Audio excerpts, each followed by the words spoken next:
जी please.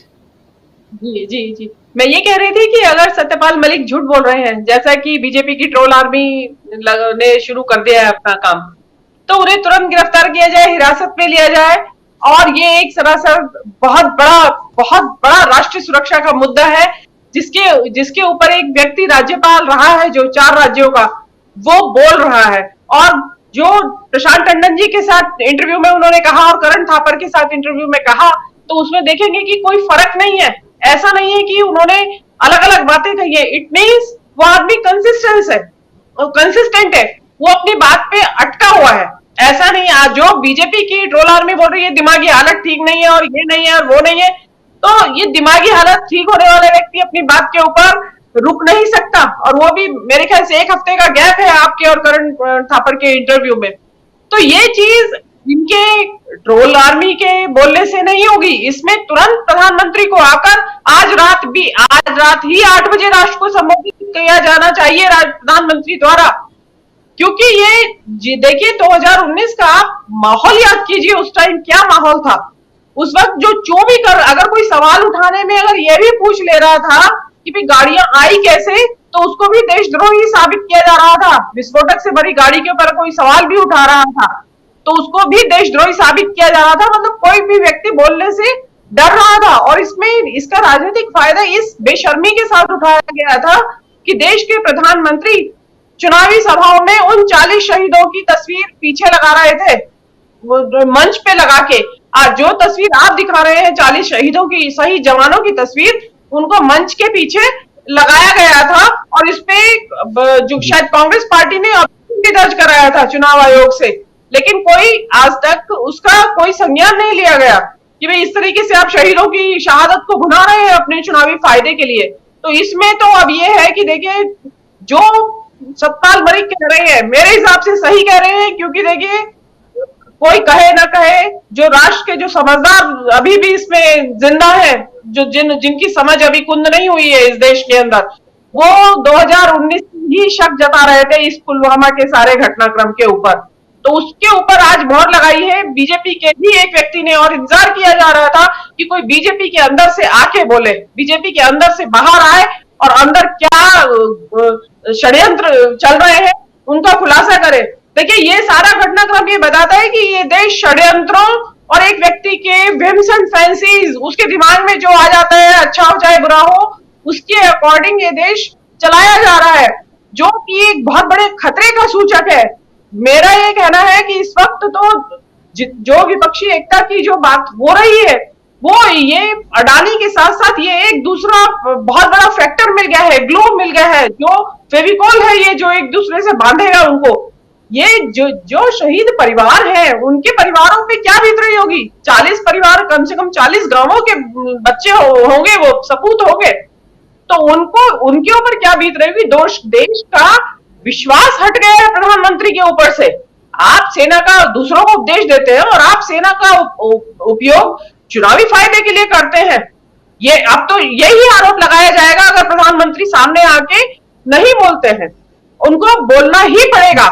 तो ये जो हमारे जो प्रधानमंत्री हैं, इनकी जो ये इवेंटबाजी, ये इस तरह की, और ये इस तरह की खतरनाक और इतनी घिनौनी इवेंटबाजी उन्होंने की 2019 की कि मतलब सोच के भी कांपने लगता है शरीर, सोच के भी सिहरन होती है कि किस तरीके की सोच, कितनी गंदी दूषित सोच है प्रधानमंत्री का। आई एम सॉरी टू से, लेकिन देश के साथ एक बहुत बड़ा विश्वासघात किया गया है।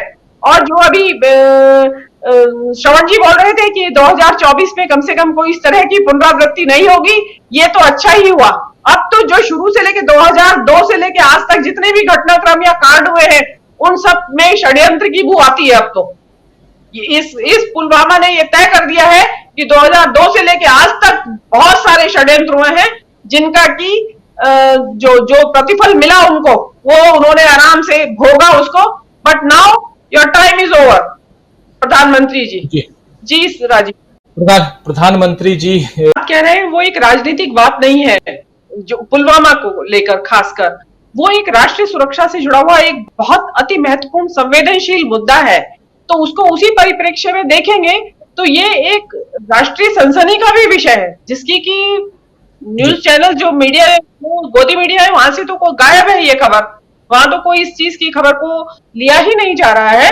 लेकिन ये जो उन्होंने मुद्दा उठाया है, ये एक नए सिरे से सोचने के लिए बाध्य कर दिया है लोगों ने कि आप देखिए, मोदी जी की जो क्रेडिबिलिटी, जो विश्वास का जो एक रेट था कि भी कितना विश्वास है पब्लिक को, उसमें डेफिनेटली बहुत भारी गिरावट आएगी। आपके जो सर्वे करने वाले जो एजेंसीज है, अगर वो 1-2 दिन के अंदर अभी सर्वे लाए, तो उनकी क्रेडिबिलिटी, जो विश्वास का जो वो है रेशो, वो है रेट है, वो कम, बहुत डिप करता हुआ आपको दिखाई देगा।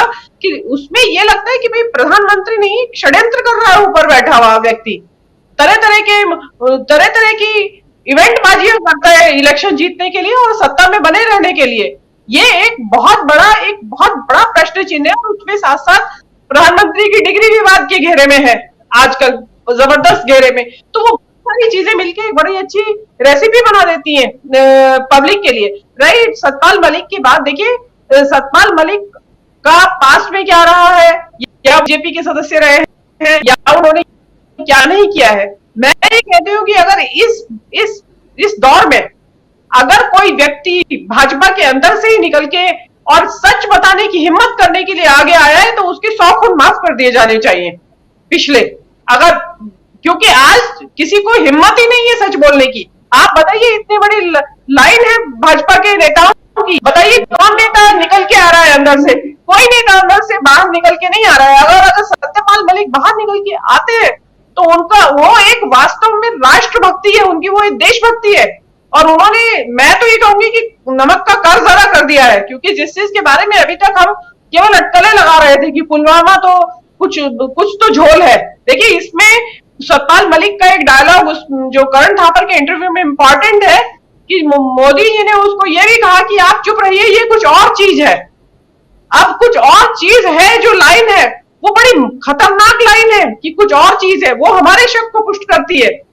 तो सतपाल मलिक ने मेरे हिसाब से देशभक्ति का कर्ज अदा कर दिया है, और उनके 100 खून माफ। और जो आपने बोला कि वहां पे आपको रिलायंस की तरफ से 300 करोड़ रुपए घूस देने की बात हुई थी, 2 फाइलें थी। वो मुझे नहीं, मतलब वो 2 फाइलें थी, अगर मैं उनको पास कर देता तो मुझे मिल जाता 3, चूंकि वो आम चर्चा थी कि इनमें 300 करोड़ रुपए का इन्वॉल्वमेंट है। तो वो क्या, कौन से मामले थे? एक तो हाइडल पावर का था और एक एम्प्लॉइज के इंश्योरेंस का था। जी हाँ, जी। तो मैंने दोनों को इंश्योरेंस खत्म कर दिया। मैंने ऐसा कर दिया जैसे CGHS में फ्री, उसमें सरकारी कर्मचारी से 8,500 रुपए साल लिया जाता और रिटायर्ड से 20,000 रुपए लिया जाता। आपने कहा था कि RSS का कोई व्यक्ति आपसे मिला था। अब वो मेरा बार बार बोलना ठीक नहीं है, पर उसमें राम माधव जी इंटरेस्टेड थे। और उसका सबूत यह है कि वेरी नेक्स्ट डे 7 बजे वो मेरे पास आए राजभवन, और उन्होंने कहा भाई कैंसिल कर दिया तुमने? मैं कहा जी हाँ। कहने चिट्ठी चली गई। मैं कहा मैं पता करता हूँ। मैंने चीफ सेक्रेटरी से पूछा इसकी चिट्ठी चली गई क्या? उन्होंने कहा कल ही चली गई थी।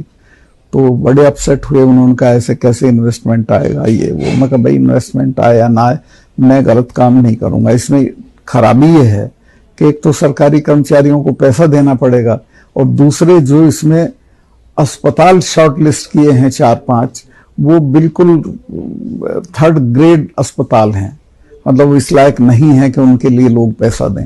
ठीक है, आपने वो निरस्त कर दिए थे वो, लेकिन राम माधव व्यक्तिगत रूप से आपसे मिले थे? पर्सनली मिले थे, स्पेशली।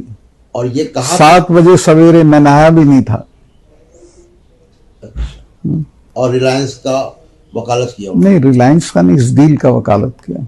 तो डील में तो रिलायंस ही था। अब जो भी था, रिलायंस इंश्योरेंस था उसमें। पावर प्रोजेक्ट की बात भी की उन्होंने? पावर प्रोजेक्ट की उन्होंने नहीं की, उसमें दूसरे लोग थे।